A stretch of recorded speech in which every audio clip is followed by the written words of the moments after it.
There's a $10 billion industry which preys on poor people, is endorsed by celebrities, but most people haven't heard of. If you've seen Coffeezilla's video explain the $10 billion debt settlement industry, you already know there's scams out there. Companies that sell one thing, even though you're looking for something else. And Coffeezilla did a great job in exposing the actors. But unlike any type of industry, people who are embedded in the industry know certain things. And I just want to bring light to certain things that I've seen in the debt settlement industry and the bankruptcy industry. And here with me, Chad Van Horn. He's a bankruptcy attorney. He's not here to pitch bankruptcy. He's here to shed light once again on the scam of debt settlement. It's called the rapid relief method. It's called the debt clear method. If you have over $10,000 worth of debt, there are special debt relief programs available to you. Makes it sound like it's a government program, right? Yeah. Yeah. And all it is a negotiation. That is it. There's no special program. The first stop before bankruptcy is debt settlement, because they're the ones that are out there buying these leads, advertising more. They have less restrictions on what they can do. They can hire celebrities, as they've shown in that video. I like something called the debt backpack method. I recommend national debt relief to anyone who wants to become debt-free. So they get to the consumers first, basically after they bleed them out, and the consumer gets eventually gets sued, a garnishment happens, and they realize that this really isn't working out for them. Then they end up speaking to me or another lawyer about what their real options are, instead of being sold on debt settlement. The debt settlement industry, which sells people on the idea of not paying their bills as a shortcut to getting out of debt and takes a fat fee for it. And we're going to talk about how this industry often doesn't disclose the risks, and even worse, tricks people to get them in the program in the first place. Let's talk about the psyche of this client in debt, right? They go to debt settlement because they think it's better, right? In the video, it talked about people going for a loan and being sold debt settlement. And what we know in the industry is part of the reason is debt settlement people, they buy leads from people who've been turned down from loans. And they say, hey, you just were turned down for a loan. We can consolidate or settle this debt and bring it down. Well, many of the consumers that come to me actually believe that they took a consolidation loan and that this company actually assumed the risk and paid off everybody. Yeah. And now they're just paying this company. And as you know, they pay them on a monthly basis. And what I find funny is, and it's actually sad, is these salespeople, let's say it's $30,000 worth of debt. They'll run the numbers and they'll say, we're going to need $600 per month to settle that debt, because that's what pops out. And the client will say, I can't make that payment. I can't afford that. And they say, well, what can you make? And they say, well, 300. Okay, we'll make 300 work. Yeah. So how did the numbers just change like that? It doesn't, and the consumer is so stressed and they're just looking for a lifeline that they just say, okay, this person's going to take care of it. Obviously, the salespeople are probably working on commission, and they're probably good at selling people and playing off that emotion. Let's say you have $10,000 in credit card debt and you default to enroll in a debt settlement plan, thinking you're going to save tons of money. How this works is you stop paying your creditors, start paying the debt settlement company via a special trust account. We'll assume for this example that you don't get sued and the settlement company charges a 25% fee. Assuming your creditor settles for 50%, you'd initially think you're getting out of debt for $7,500, saving 25%. $5,000 to your creditor, $2,500 to the negotiator. But not so fast, because you've defaulted on your debt, which means your credit card balance was growing the whole time with penalty interest and late fees. Again, we'll be charitable and assume your balance freezes after a 6-month charge-off. You're actually going to be paying more like a $12,000 debt, meaning you're actually paying $6,000 to your creditor and $2,500 to the settlement company, or $8,500 total. The client stops paying all their debt, and they start paying the debt settlement company. All the debt's still in the client's name.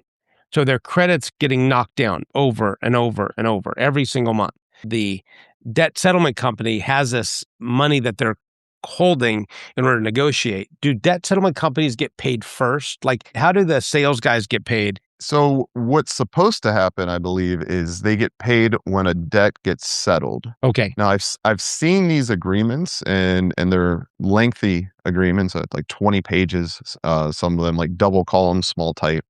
agreements, and the average fee that I see, it's 25% of the debt being settled, which is extremely high. Basically, if you default on that agreement, i.e., you stop paying, they get to keep the money.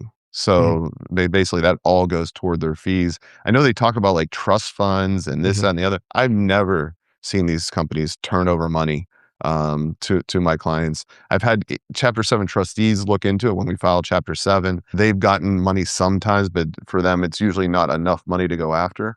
I actually have an attorney in New Jersey that when a client comes in debt settlement, he sues the debt settlement company. When I file suit, I'm going to allege, among other things, the unauthorized practice of law, consumer fraud.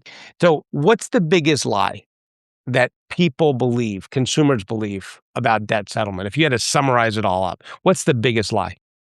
The biggest lie is it's what's best for them, their financial future, and it's going to take care of all of the problems. And that's what's sold to them. And that is the number one biggest lie.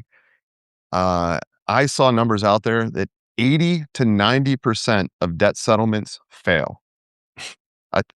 Now, I don't know about your business, Phil, but if my business was only successful 10 to 20% of the time, we would be out of business. Yeah. Because you got to be able to deliver for your clients. We have a 99% discharge rate in Chapter 7.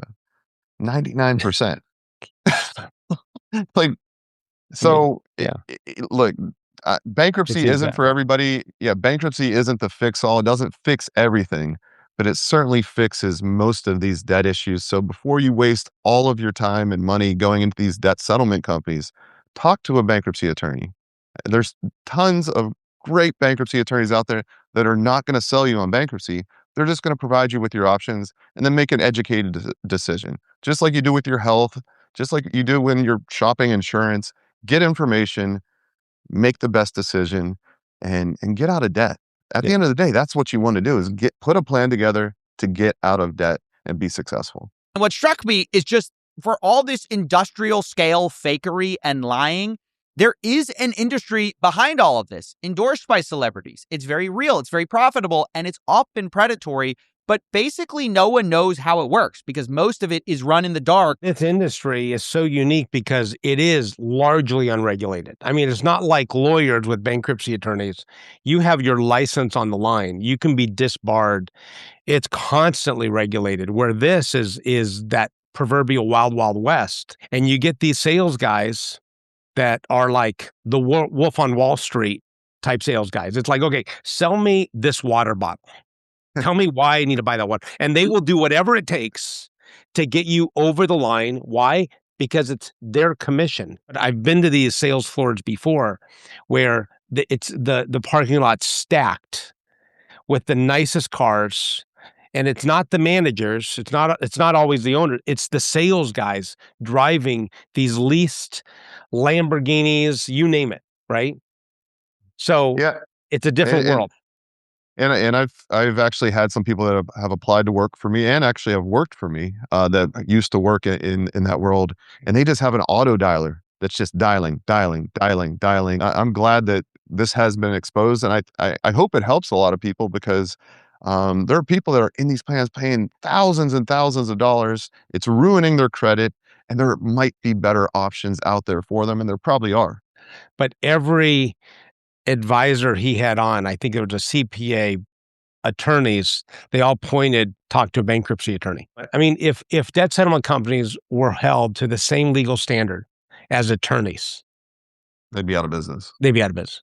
I mean, Clearly, no, quickly. I mean, just the commission structure alone puts you out of business, and that's right, because attorneys, you can't fee share like that. Our goal is very different than debt settlement salespeople's goal. Our goal is not to sell you on anything. Our goal is to counsel you and figure out what the best option is for you. And if we're signing up every client that comes in our door, we're doing something wrong. And that's the opposite with these debt settlements. Like they want to sell you 100% of the time. I've seen some of the nonprofits out there that have referred cases our way, where they said, look, you're not going to be able to settle this debt. You're on Social Security. You owe $50,000 worth of debt. There's no way. Talk to a bankruptcy attorney. Go talk to them. But that happens, and we have a pretty large firm here. That happens maybe once a month. You think that would happen a little more than that, but and that just shows that their goal is to sign the person up, whether it's going to be successful or not. We've said many times, if people knew what we understand about the bankruptcy law and how it's such a fresh start in many ways, right? I mean, it's not the ball and chain that people think, and yet debt settlement companies and debt validation companies and debt consolidation companies, they market it like, don't file bankruptcy. Right? Don't file bankruptcy, like avoid bankruptcy. And it's just simply because people aren't educated on what that really means. They sell you, hey, your credit's going to be terrible. Yeah. Well, the little known secret is your credit is worse going through whatever you want to call this, settlement consolidation, because your credit does not rebuild until the debt is settled. Yeah. One way or the other, whether it's discharge, whether it's a negotiated settlement, your credit will not rebuild. Every month it's going to get hit with a negative. Now, the bankruptcy is one big negative, clears everything off, and then you can rebuild your credit. I mean, we've seen credit rebuild 12 to 18 months where people are qualifying for mortgages. Yeah. And that's not going to happen under debt negotiation, debt settlement, especially if you have all these creditors that you're going to have to settle with. They're not going to settle for 6 to 12 to 18 months of negotiating. And then when that happens, then your credit's going to take 12 to 18 months to rebuild from there. Yeah. People don't realize the day after you file, you can buy a car in bankruptcy. That 12 months during a active 13, 12 months of on-time payments, you can get a new loan or buy a new house. On a Chapter 7, wiping away all your debt, 2 years after a Chapter 7, you can buy a new home with 3.5% down. The reason why no one likes to go buy a car is because they try to make you buy before they built the value. They gotta like convince you before you leave the lot. Oh, I got to get it. Once they leave, they're not going to come back. When they leave, not going to come back. And that push is what makes everyone feel uncomfortable. And when people are on the phone and they're talking to a debt settlement company, ask yourself the question, like, am I being pushed in a certain direction? Because you won't find that with a debtor attorney or a bankruptcy attorney. They're going to counsel you. They're going to be like, okay, here's your option, and you'll go and think about it. Okay, great. Think about it. Let us know. Debt settlement, debt validation, debt consolidation. No way. They're going to push you on that phone, get you to make a payment, get you to sign up because they don't want you to leave. Well, and my favorite line, and I'm one of those people that I hate going car shopping, and I won't do it. Is, what can we do to get this done today? I know, right? And you're never going to hear me say that ever. Yeah. Right? Because I want my clients to feel comfortable with the decision. I'm not going to say, well, what can we do? What if I tell you that this will happen and I know that it's not true? We're not allowed to do that. It's a big lie, and it's sad. It's really sad. One time I was, as you know, with our students, we do these question answer sessions on credit, on how to rebuild your credit after bankruptcy. And we've had a lot of debt settlement companies enroll their clients in the program.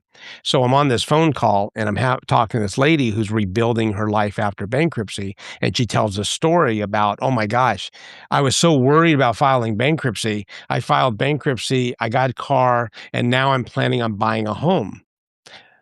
Then a lady unmuted herself, raised her hand. I unmuted her, and she said, God, I'm in debt settlement. Like, why have I been paying for 3 years when this lady is farther past me, like her rebuilding process is way beyond me in such a shorter time period.